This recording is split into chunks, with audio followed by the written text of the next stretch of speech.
Hindenburg ने अपनी research report से एक बार फिर भारत में हंगामा मचा दिया है। इस बार इसकी शिकार हैं सेबी चीफ माधवीपुरी बुच।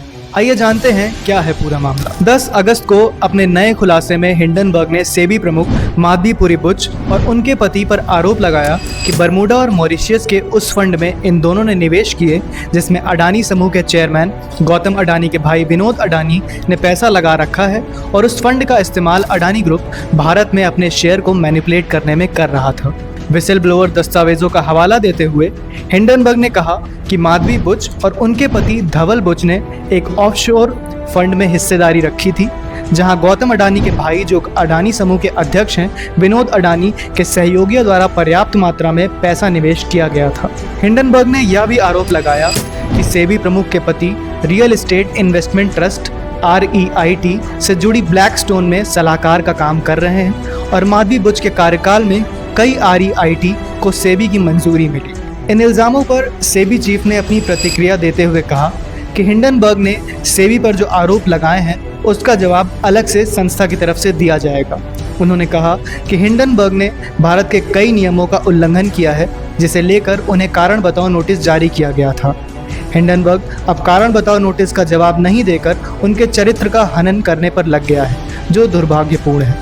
माधवी बुच ने अपने जवाब में कहा है कि हिंडनबर्ग जिस विदेशी फंड में निवेश का आरोप लगा रहा है वह वर्ष 2015 में किया गया था, जब वे दोनों सिंगापुर में रह रहे थे। यह निवेश सिटी बैंक, JP मॉर्गन जैसी कई कंपनियों में काम कर चुके इन्वेस्टमेंट ऑफिसर अनिल आहूजा के कहने पर किया गया था, जो धवल के बचपन के दोस्त हैं।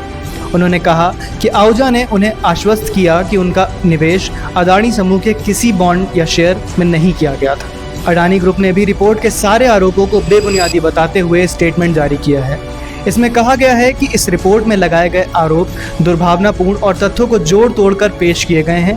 हम समूह के खिलाफ हिंडनबर्ग द्वारा लगाए गए इन सभी आरोपों को पूरी तरह से खारिज करते हैं, जो सिर्फ हमें बदनाम करने वाले दावों की रिसाइकलिंग है। अडानी ग्रुप की ओर से कहा गया है कि पहले लगाए गए इन सभी आरोपों की गहन जाँच की जा चुकी है, जो पूरी तरह से निराधार साबित हुए हैं।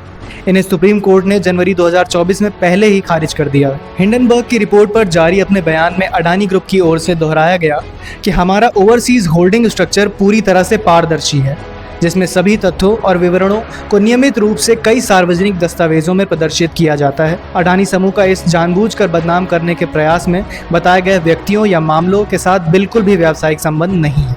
आपको बता दें कि पहले भी हिंडनबर्ग ने अपनी रिपोर्ट में अडानी ग्रुप पर आरोप लगाए हैं। जनवरी 2023 में भी हिंडनबर्ग रिसर्च ने अडानी ग्रुप के संबंध में 32,000 शब्दों की एक रिपोर्ट जारी की थी। रिपोर्ट में दावा किया गया था कि यह समूह दशकों से शेयरों के हेरफेर और अकाउंट की धोखाधड़ी में शामिल है। रिपोर्ट में कहा गया था कि 3 साल में शेयरों की कीमतें बढ़ने से अडानी समूह के संस्थापक गौतम अडानी की संपत्ति $1 अरब बढ़कर $120 अरब हो गई थी। इस दौरान समूह की 7 कंपनियों के शेयर औसत 819% बढ़े।